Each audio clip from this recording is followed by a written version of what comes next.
Salutare dragilor și bine v-am găsit! Astăzi o să vorbim despre primul meu episod psihotic, practic prima internare la Spitalul de Psihiatrie.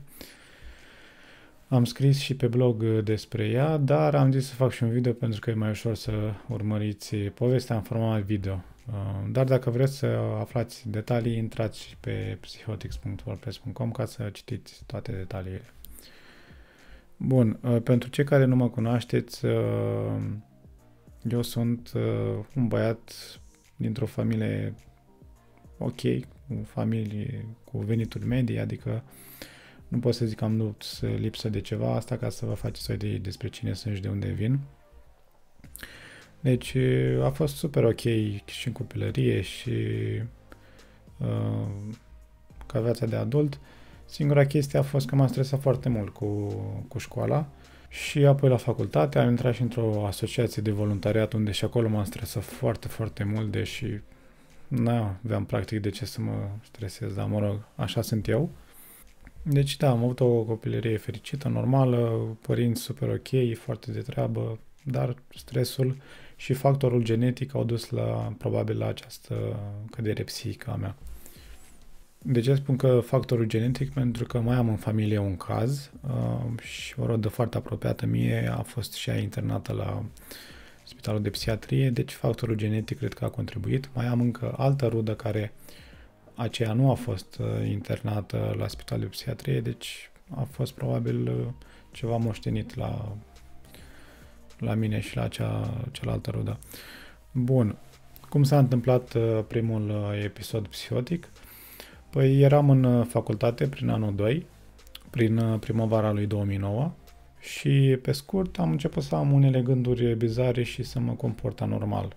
Pe atunci stăteam în gazdă la sora mea și da, fratele meu și sora sunt ambii stabiliți în Iași.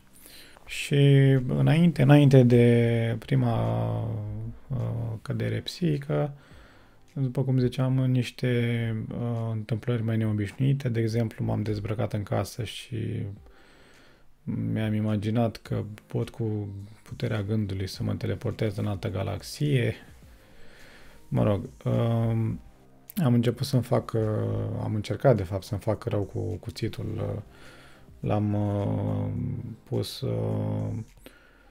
Am pus mâna așa cum știți cum se face schema aia cu cuțitul când dai printre degete și practic asta încercam să-mi fac rău cumva. Dar nu aveam,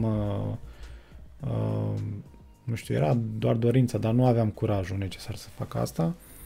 După care am ieșit afară și m-am dus într-un parc din apropiere.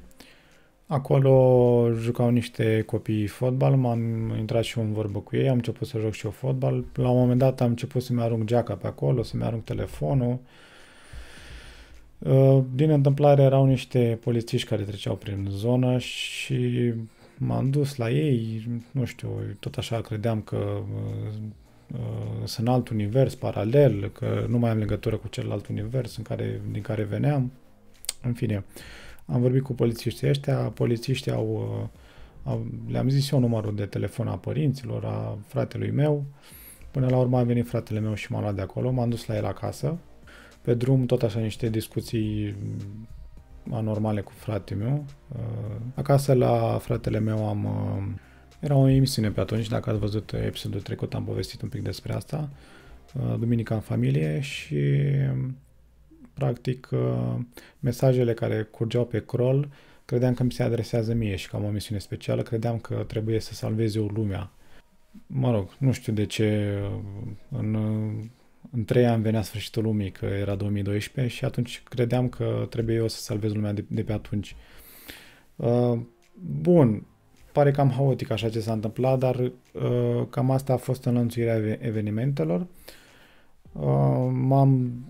Tot în duminica respectivă am făcut o baie la fratele meu și acolo în cadă m-am făcut cam leșinat.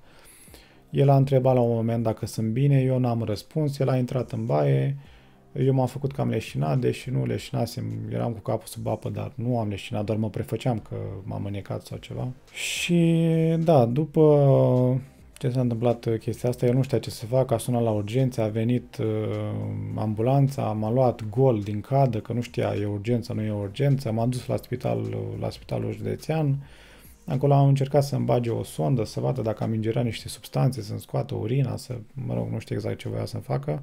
Până la urmă m-au trimis la spitalul de psihiatrie, unde m-am și internat în seara aia, eram cu tatăl meu și cu fratele meu în momentul respectiv. M-am internat acolo și a durat vreo 2 luni după aia în care am stat internat la spital de psihiatrie. Cam asta a fost prima mea cădere psihică, cum s-a întâmplat, v-am zis acum. Și da, au urmat 2 luni în care am fost când euforic, când depresiv, când luam bătaie, când mă certam, când eram super fericit cu ea de acolo, când jucam table, jucam cărți, erau copii, erau oameni mari pe acolo, erau bătrâni, pensionari, unii mureau, alții erau, mă rog, în cea mai bună formă. E un haos total acolo la spital de psihiatrie, dar, mă rog, o să vă povestesc mai multe despre asta, poate într-un alt episod. Da, de atunci iau medicamentații, am mai avut o cădere psihică, o a doua internare în 2012, o să vă povestesc într-un episod separat despre aceea.